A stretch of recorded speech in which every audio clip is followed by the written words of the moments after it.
Welcome to the Borealis Show. Sorry, we just had a little technical problem here, but it's all fixed. Today with Jaeson Rao and me, Aurora. I hope you had a good week. I hope you get to relax and unwind now and spend some time with friends and family. You probably know Jaeson from his show. He has a show here with Jess FM on Tuesday nights called Just My Thoughts. And first I wanted to talk about how the quality of our relationships is defining our happiness. And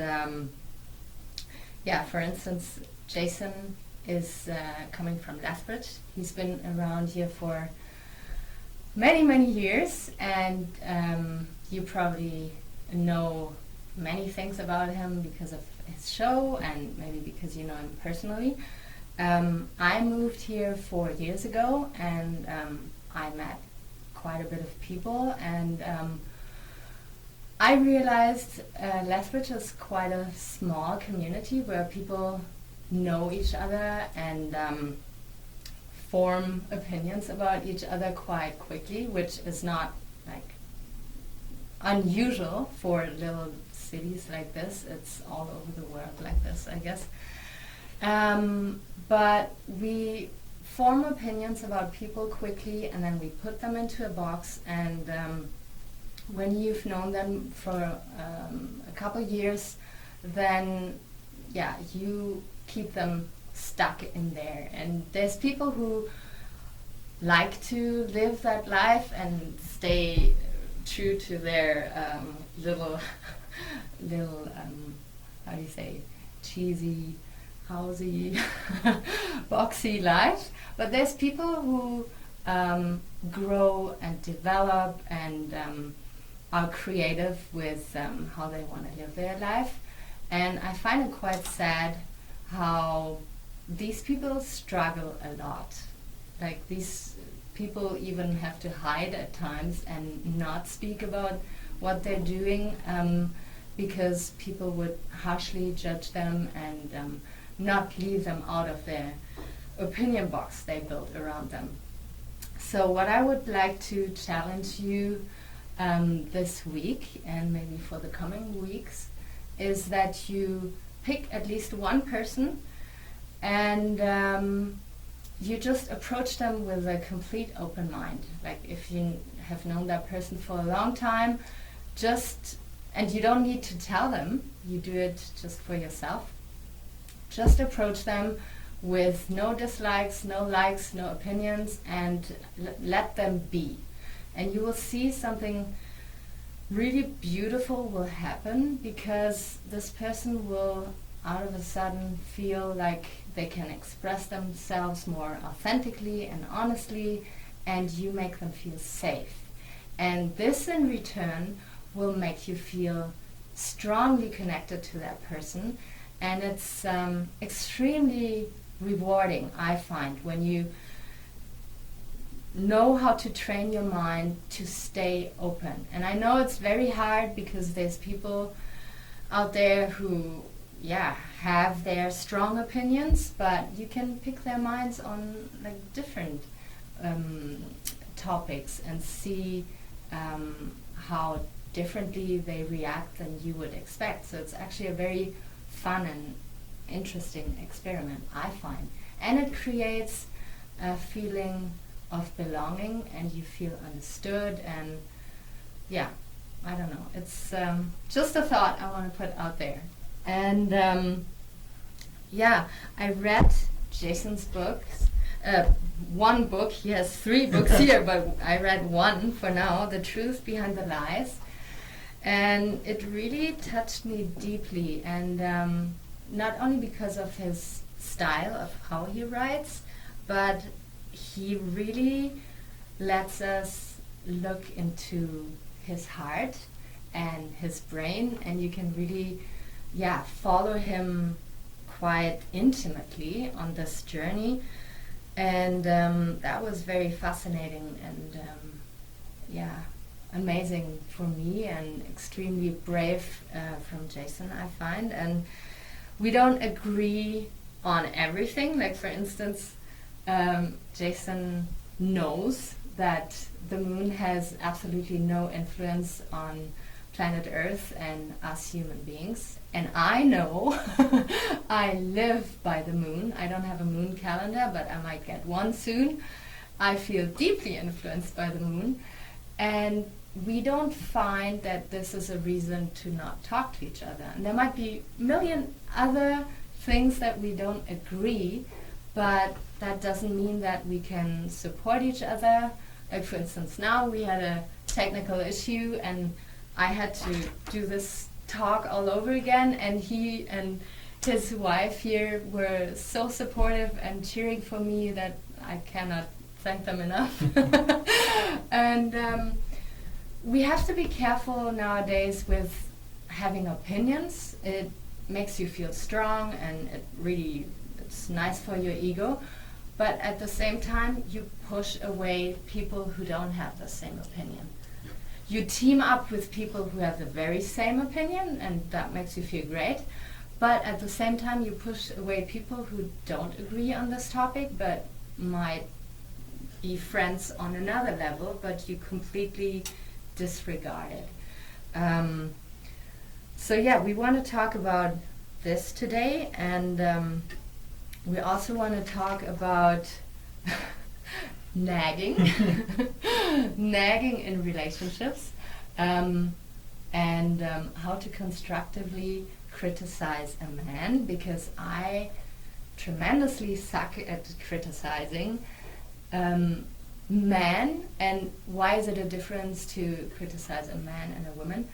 I find when you criticize a woman, you have this defensive dragon standing in front of you, and either she's like really pushing you against the wall and telling you you're telling lies, or she says, yeah, you might be right, I will do it differently next time, and yeah, thanks.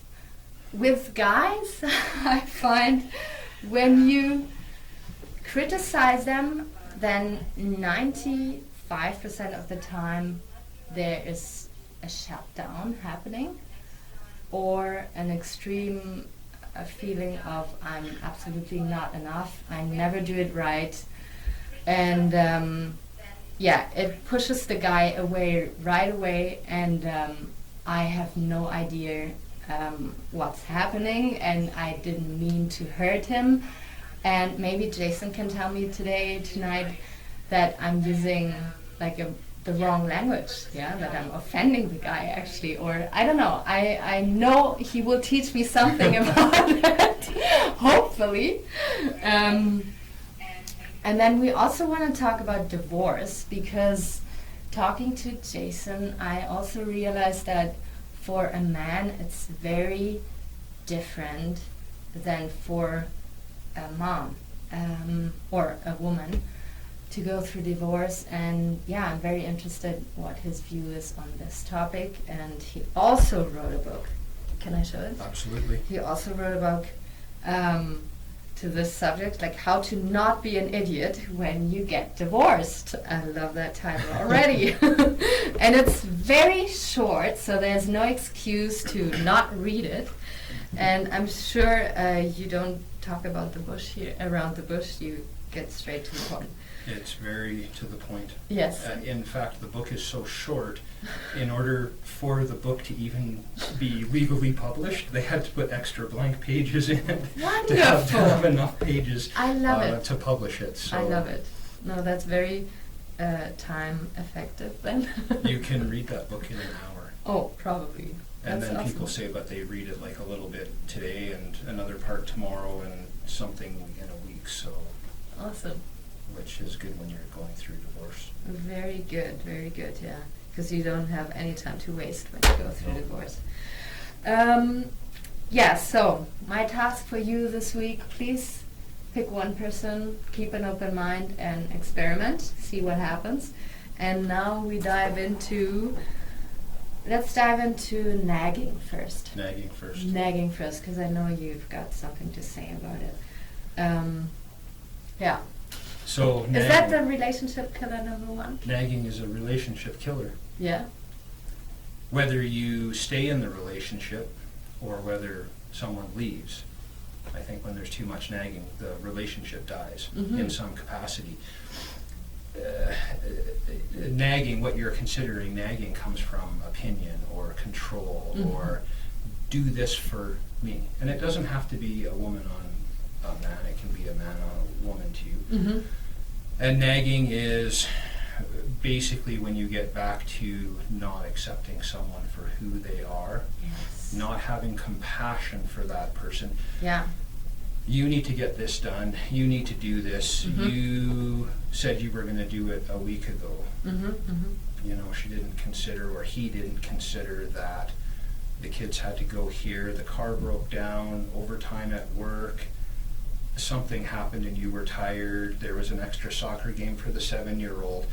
We don't think about these things. We want what we want done, and we just want it done. And we don't live our lives deliberately. We don't think about what we're doing in the big picture. How is our life affecting my spouse right now that they can or cannot do what I require of them? But when you come from a place of compassion or a place of truth, this is the situation, this is how we need to finish the situation, communication automatically changes immediately. And now there's no more nagging. Now you can talk about why, in our house, why isn't the basement done? Well, the basement had this and this and this and this, and there were leaks, and we don't fight about it. We work together, and it just gets done. Where it could be very different, right? Yeah, it could be. So, do you think this nagging and complaining comes from like a resentment? Something happened in the past that they didn't address, and then it comes out, like you think you forgave the person, and then it comes out the back door. It comes back in the back door. There's two things that cause nagging, and that is emotional distress, where you're angry, you're upset, you have issues that aren't resolved, so you're taking frustration out in the best way that you know how because of how you've been raised. And then you compound that with your diet, and what you put in your mouth and what you put in your eyes and your ears now completely changes the way that you're willing to talk to someone. So you've been to work at a job you hate, you had a donut at breakfast out of the box of donuts by the coffee machine, you went somewhere for lunch and had white bread and nitrates and salt and sugar, more sugar and fried and french fry and all of this stuff. You washed it down with a coffee or a can of Coke, and then you wonder why you can't communicate when you get home. Low sugar. Well, the problem is you consume so much sugar, you've now taxed your adrenal glands, right? Your cortisol levels are through the roof, your body is toxic, your brain doesn't work, now you can't communicate. If you're not able, if your synapse won't fire properly in your brain, you can't behave the way a human being is designed. And 96% of our population is chronically dehydrated to the point where there's not enough moisture actually in their brain for it to work properly. 96% of our population. 96% of our population would rather drink a Coke than a glass of water. Oh, absolutely. Yes. So now we have diabetes, we have cancer, we have nagging. These are all problems compounded by our diet. Yeah, because I can imagine the body is in a survival mode, and communication is probably the last thing that has to function, because the body is like trying to. And there's already so much stress in the body. Yeah, I can totally see that. And you know, at my home, in the only relationship I've ever been in my life where we'll just sit down at the table. There's no plan. There's no, hey, it just happens all on its own. And whether it's a cup of tea or a shot of whiskey or a glass of wine or a jug of water, right? We just sit and talk and talk and talk, and you know, because we're so healthy in so many ways, we can enjoy that one, you know, glass of wine or whatever, and it's just honest and open. How was your day? What do you need done? How can I help? Whatever, we talk about that stuff, right? Simple and straightforward. And just truthful and really from, you know, I guess the big thing in our home is, you know, we try to be respectful and compassionate and come from loving kindness, right? Like that's, you know, we help each other to be successful. But that never happened before in my entire life. Okay, I have to stop you here, because do you think we have to go through hell before we experience it? And why? I mean, I've been through hell. I'm so grateful because I know everything that comes now is going to be heaven. It's going to be so beautiful and simple and just good. Why do we, or is it just us, like some people who have to learn the hard way? I think that we have to learn, and it's not the hard way. We just have to learn. And you went through some serious stuff. It was hard. But the reason is because it's your level of listening. Oh yeah, I was never listening. It's you know, if you listen. Yeah. Now for me, I had to just about die. I lost everything I ever worked for. I went bankrupt. I lost my relationship with my kids. I had to basically go through hell and start my life over again because I wouldn't listen. And then I watch my wife, and she might have like a bump in the road, but she listens, and then she goes. And I sit there and I'm like, what the hell? Like, why couldn't I, you know, go through that? So I had to lose everything. But it's your willingness to listen and your willingness to let the ego go. Right? Yeah, big time. What do you think is the number one reason for divorce? Is it miscommunication? Is it, what is it? One word. It's cheesy, but it's priorities. Why is that cheesy? It's, on the... Just because it's so simple. Okay. You change your priorities, you change the outcome of your life. It's just that simple. And I say cheesy because people don't want simple anymore.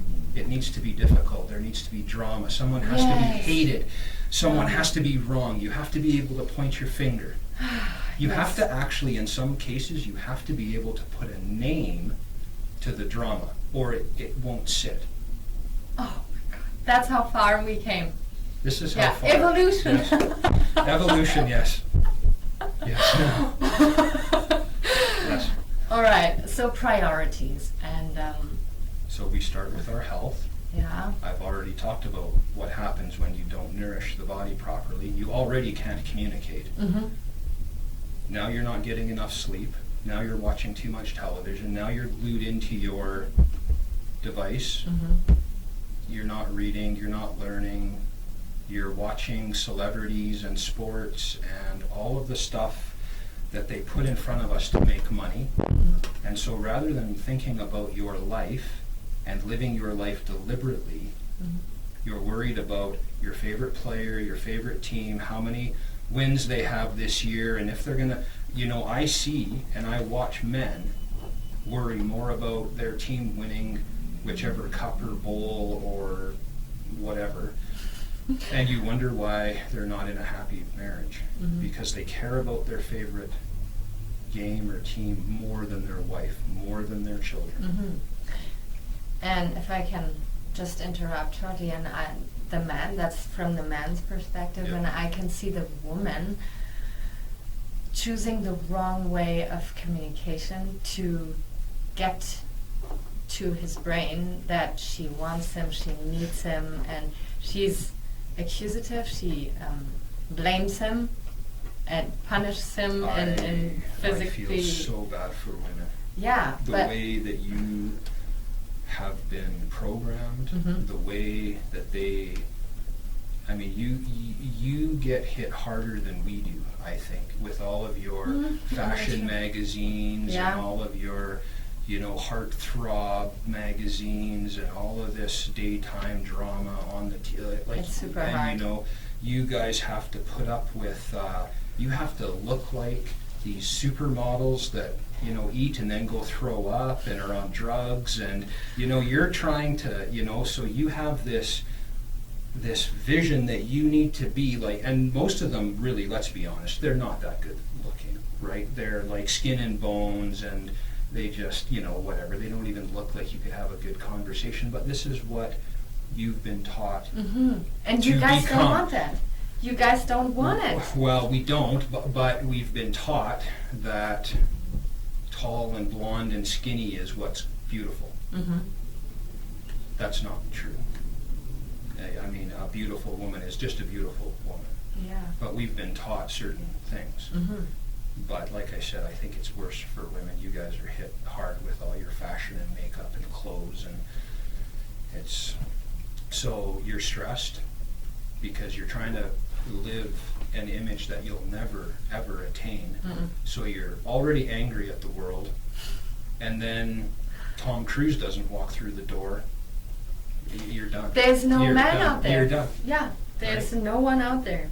No, and the guys are right in front of you, and we just unlearned to see them and have to. Yeah, what this little book here is talking about, find your way back to your heart. Yes.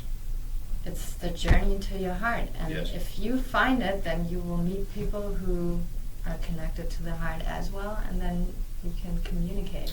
But everything before, these power games between men and women and priorities is yeah, it is set up, and you have to cut through that BS. You do. Yes. It's easy once you realize that you even have to do it. Yeah. Super uncomfortable. Very uncomfortable. Super uncomfortable, because you have to question pretty much everything that is around you. You have to piss off people. You do. And you have to cut people out of your life who want to hold you in this box. Yes. And yeah, it's a very tough journey. It's a very hard journey. Yeah. So, divorce. Yes. You went through it, obviously. Twice. Yeah. As a child and then as an adult. Yeah. As a child, what was the most disturbing for you, if it's not too intimate? Probably what I experienced as a child, but the most I won't talk about that.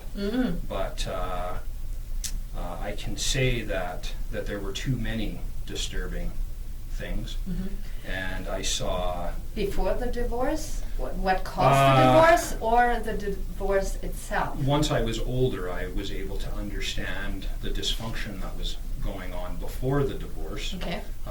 You know, my father traveled. He was a rep for Jaeson and Jaeson, actually. Okay, so baby shampoo, and then eventually he would move to another company called Smith & Nephew. They make the best Band-Aids ever, the most comfortable Band-Aids. And then he became involved with Xerox and had a Xerox store, and then actually went on to be in the printing business. But he was quite the traveling salesman, right? So he was not good to my mom at all. He was very, not physically abusive, but very emotionally and mentally abusive, and not much around, no. And not much around. You know, 6 or 7 days a month. So almost like your parents are divorced and you see your dad, you know, every other weekend kind of thing. But so yeah, but it was better after he left. I was 12 years old when my dad left, and I was so happy that he decided to go. It really was. It was hard, but it was better. Yeah, you knew it was a going to be double-edged easier. sword. Okay. And then, did you guys keep in touch after the divorce, or did he leave? And He did eventually move to a different city, but you know, when you want to see your dad, right, you become determined. I ended up just moving to Medicine Hat and moving in with him. wow. Right, so I didn't see him very much. So I guess I turned maybe 16 or something like that in that area, and I went and lived for maybe a year and a few months, but just long enough to be under the same roof sometimes, and then get to know him on a personal level, and then I came back home right away. So yeah, no, I didn't want to stay, But you tried. I tried, and then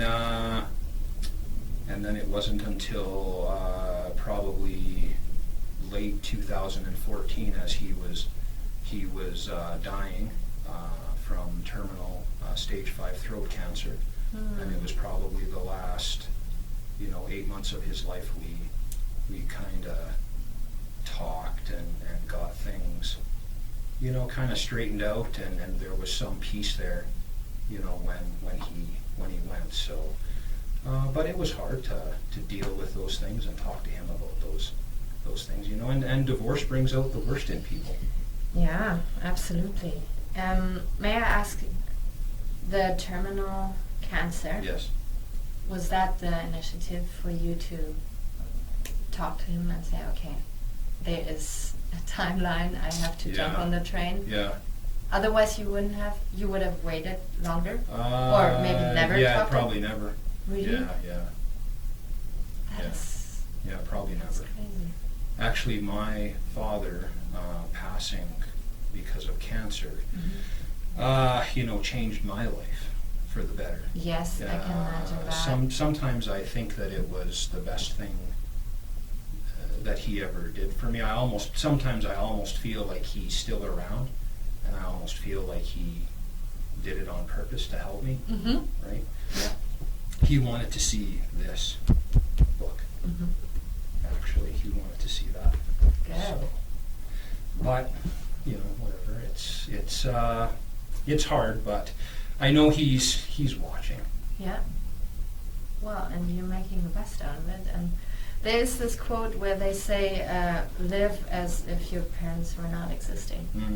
Because otherwise you always think like, oh, what will they think? And that box again that they want to put It's you in. the box, yeah. Yeah. Yeah, you stay almost within your programming, within your box. Yeah.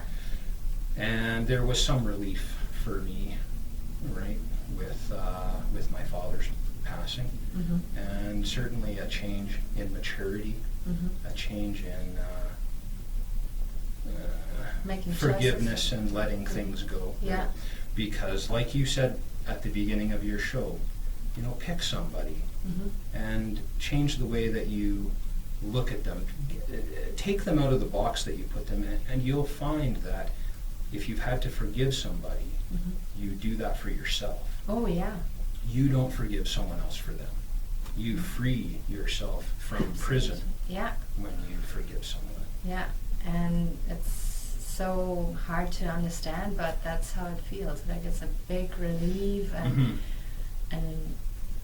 mind opening. The concept does not make sense at first, though. No. It does not make sense because people now are so you, blame. and it's your fault, and blame. Yeah.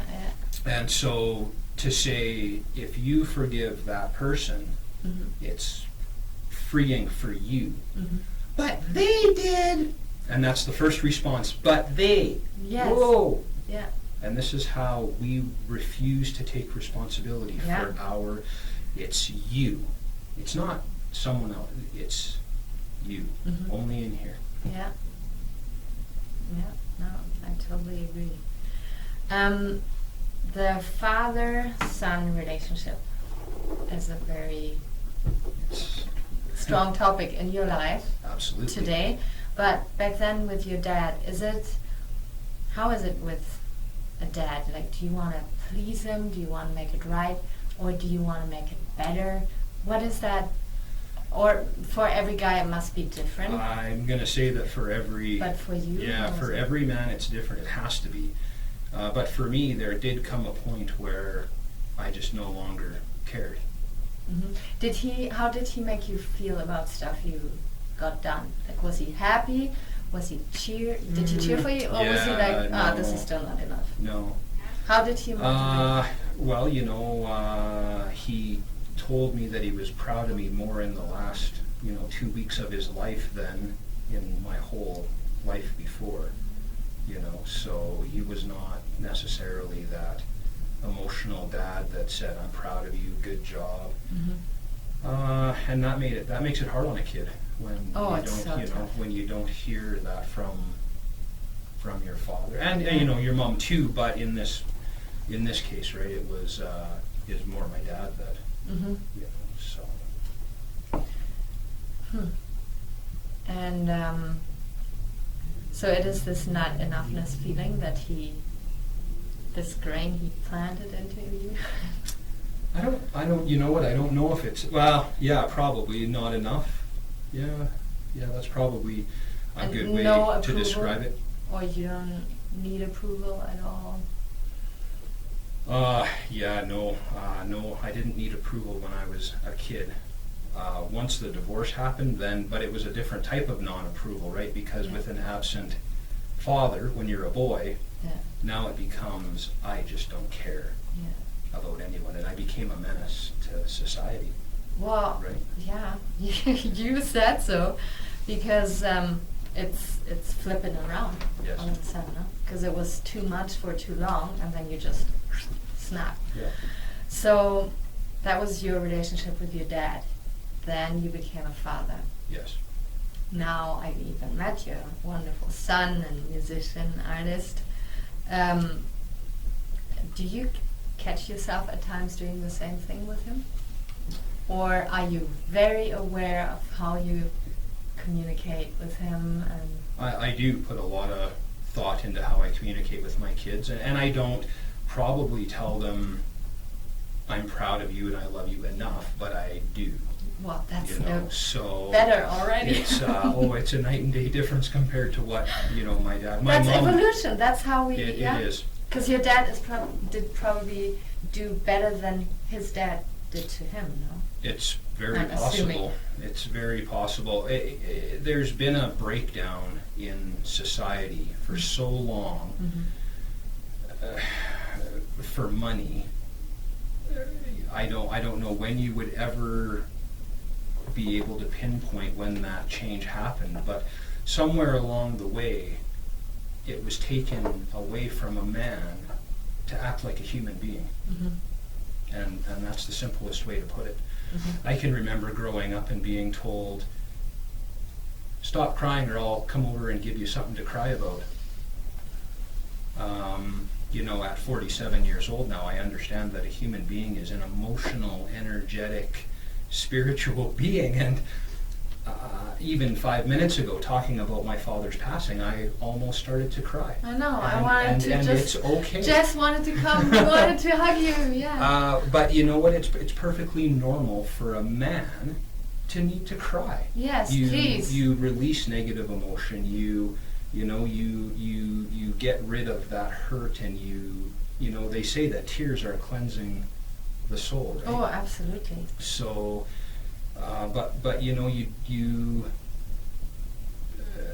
you're told so much that you can't do this, or you're this, that, or the other, and some of the names they use they don't even make sense. It can't even apply. The context doesn't even work to the situation, but we're this name. Yeah. Because we are emotional, or we're willing to talk about how we feel. Yeah. And I'm not talking about the extreme where you're being melodramatic and back into the drama. I'm talking about being honest and just being true in your nature and being true to God, and true to the person that you're communicating with. Right? Yeah, absolutely. And I find if society doesn't allow guys to honestly express themselves when it comes to sadness or frustration and anger, Oh, absolutely. then we have violence. We're there. Absolutely. We're absolutely there. And already. this is why, like with the Me Too movement, I talked about it already. It's a super important thing that we disclose stuff and punish people and expose people and humiliate people publicly. And but we have to forgive as women, and we also have to see that an abused woman is a symptom. It's not the problem. The problem is the guy we neglected, not only in our relationship, but maybe as a child, who had a tough growing up, like a tough time growing up, who was not allowed to express himself honestly, and violence is his go-to thing, because that's when people shut up and listen. That's when he gets his platform and can finally show what's inside of him.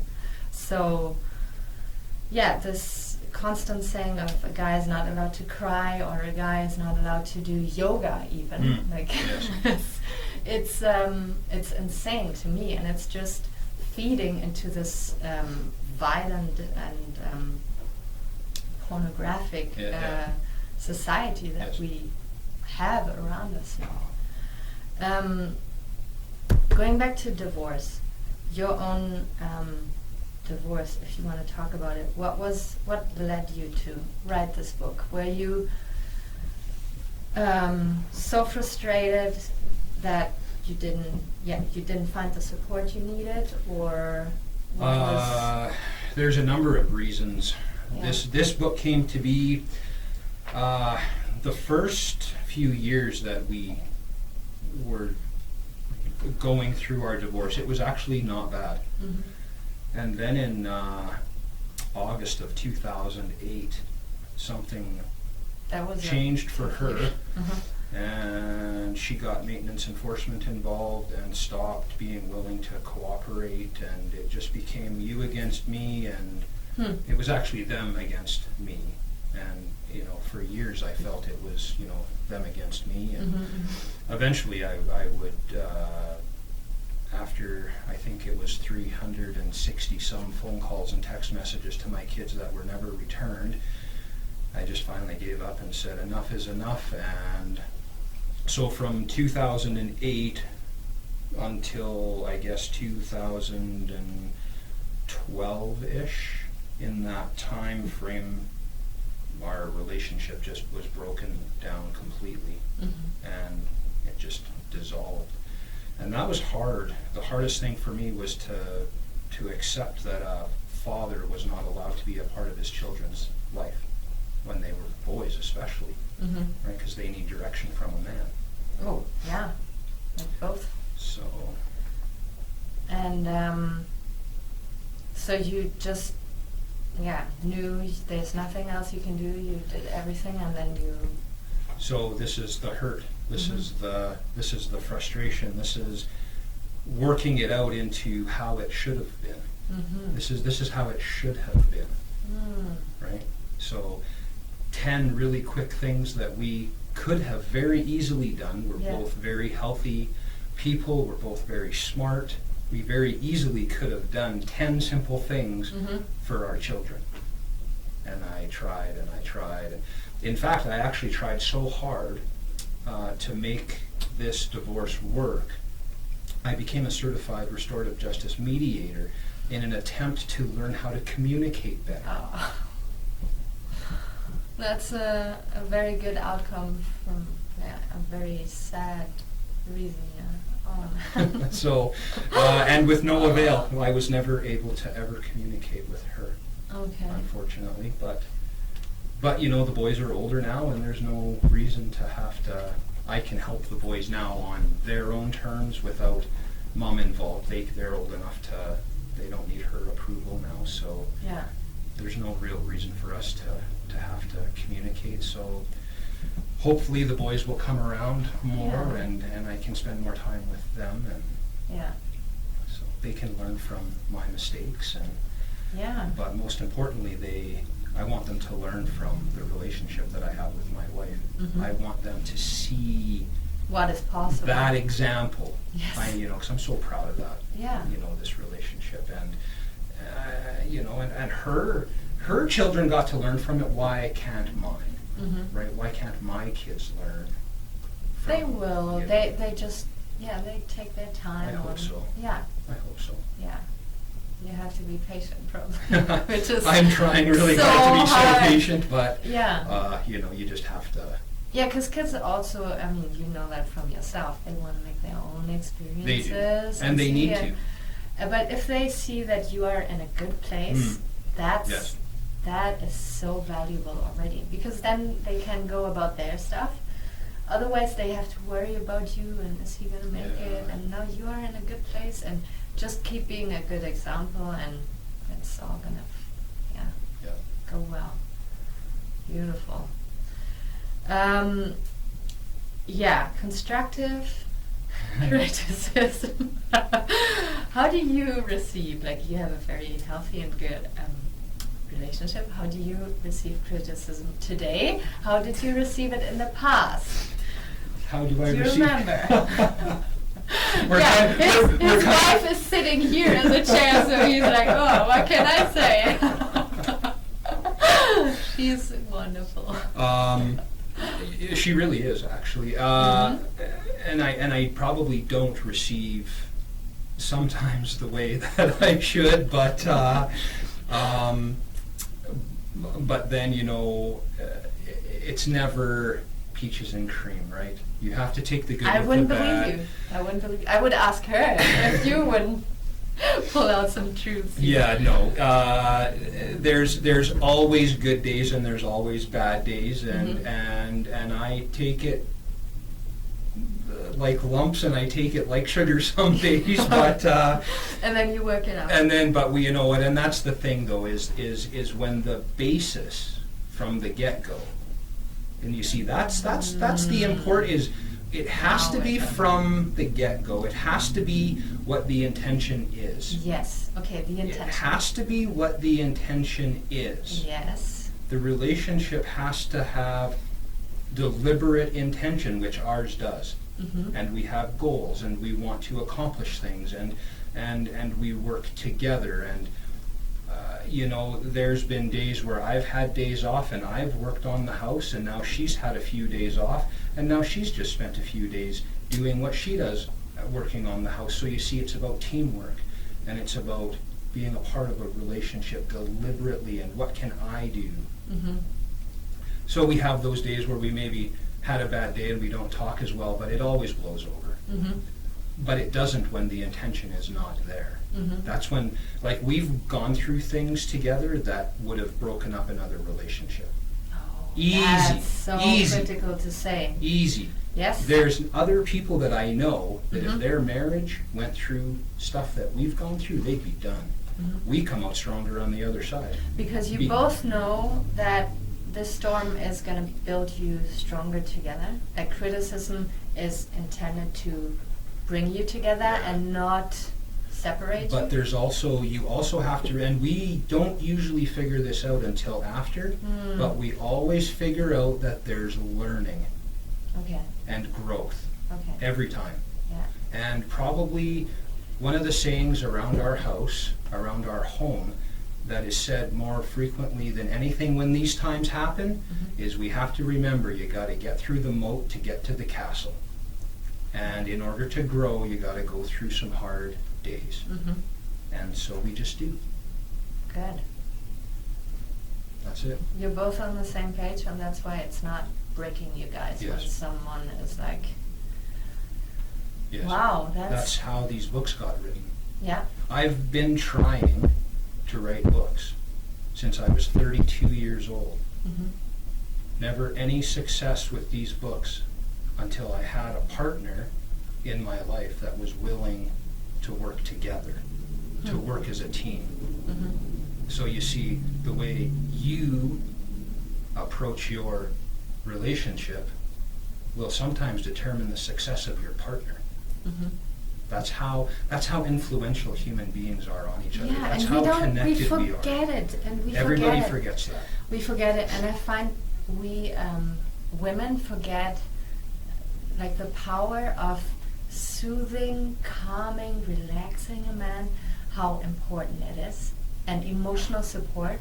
We think we have to be strong and make the money and take care of the children, and that's true, but we also forget that this like female essence power of bringing a man down. It's unbelievable. It's priceless. And we have to know, it's amazing. we have to know that it's a true power, and we have to really own it and use it, because that's gonna either heal the man or make him so successful. Women do not understand how much they influence the success of their man. Mm-hmm. I can see that. It's almost irritating even talking about it. There's a saying, and I believe in this saying, and I'll tell people to their face I believe in this saying, but it goes something like, behind every great, successful man is a much greater woman, right? Mm-hmm. And I went from being a dreg of humanity to I can't believe I'm looking at 3 published books. Mm-hmm. And you have a show, and you have a business. I was that guy that you went to school with. I was that guy that was voted least likely to succeed. That's sure. awesome. Oh yeah. That's and awesome. So this is bittersweet for me. Yeah, this is super sweet. And what I can say from what I've learned from you is you are functioning from the heart and not from the brain. Yes. Because there's successful people out there who I would not change, like have an exchange like we have now, because they're so self-involved. Right. So you have it all. Now, after going through hell. After going through hell. After going through hell. A great woman took me under her wing. That's why. Yes, this is so beautiful to hear. And because I remember from last time you said you were not very respectful with women before. And you had No, I treated women poorly, very poorly. Well, because you copy-pasted from your dad? My father. Mm-hmm. And here's another thing and I hate to, but my father never took me aside and said, this is how you treat a woman. Mm-hmm. Never. Mm-hmm. It was all done energetically, without communication with the mouth. Mm-hmm. People don't realize how much communication is involved between 2 human beings that does not involve the mouth. Yeah. Oh, and it's strong. My father taught me how to treat women without ever saying a word, without ever even saying to me, I'm going to teach you non-verbally how to. He never took me aside and said, Jaeson, here, Aurora. It just happened. And that's why you don't need to tell your boys, because they download everything already. I hope so. Oh, yes, trust it. They download your beautiful relationship as you did download your dysfunctional from your dad. Huh? I keep it in the back of my mind, and I just... Yeah, trust it. I try to be patient. Yes. The more you push, the more you want something like in someone else's brain, the more they will resist. And I wrote about that in the book. Mm-hmm. When I was talking to God or praying, in one of the entries I said, Summer would remind me that if I try to go too fast, it'll take longer. Yeah. Or I can't remember how it's exactly worded. Yeah, I can remember that. So, see again a good woman. Yeah. A good woman. Keeping him on the straight and narrow. Yes. And giving him hope. Yes. To go through all that pain he had to go through. Where can people get this book from? People. Most important question. Yeah. authorhouse.com. So authorhouse.com. Amazon, Barnes and Noble. All they have to do is Google. Awesome.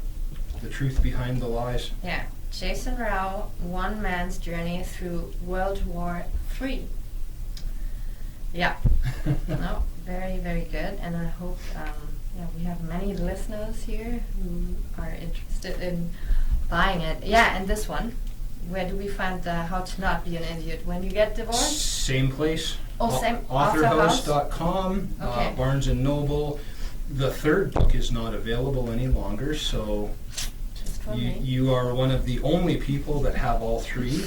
My mother is the other. Yeah. Well, and of course Jessica, she has way more copies than you, so she still gets to be the queen of the deal, but deserved.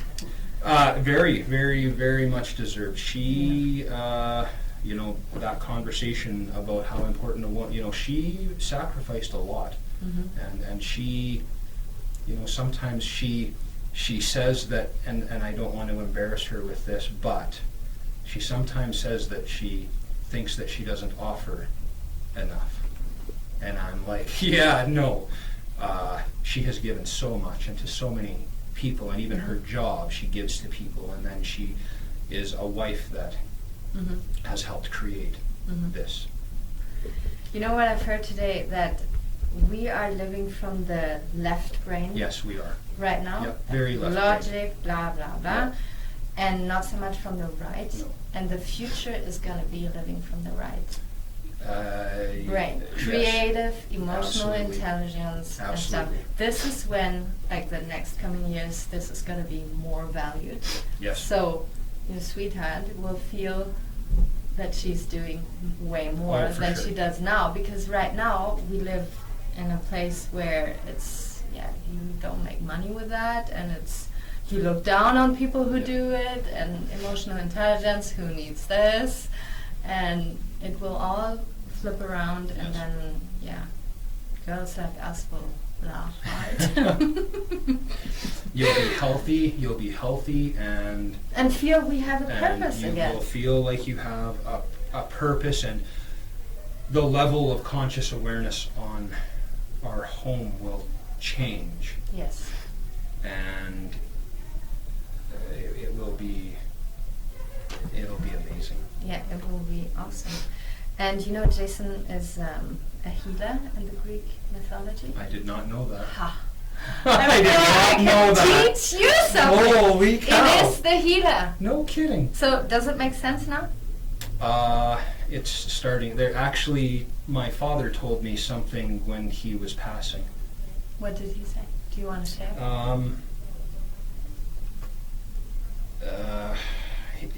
He told me that when I was young, I had my palms read by someone, a lady, and it goes along with being a healer, actually. So I won't get into what was said, but I'm tingly and goosebumpy, and I'm feeling some emotion, and of course I'm not allowed to, because I'm a scaredy cat or a coward or a loser, because I'm a man and I'm feeling emotion. But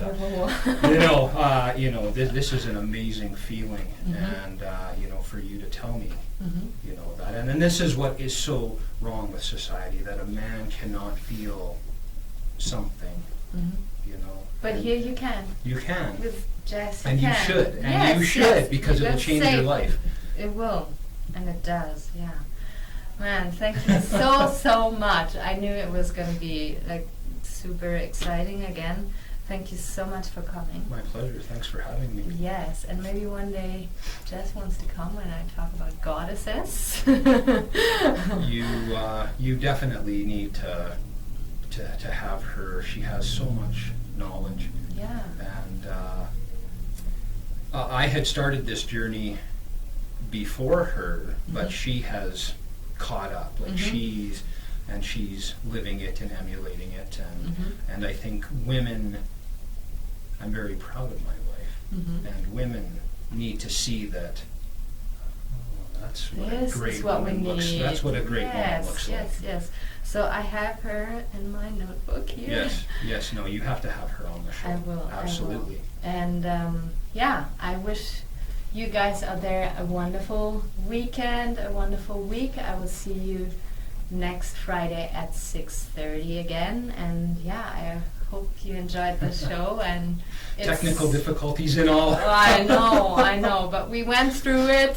You supported But see, me. now you've done it. Yeah, now I've done it. You went through the moat. Yes. You got to the castle. Thanks. So see you all next week. Bye bye. Thank you.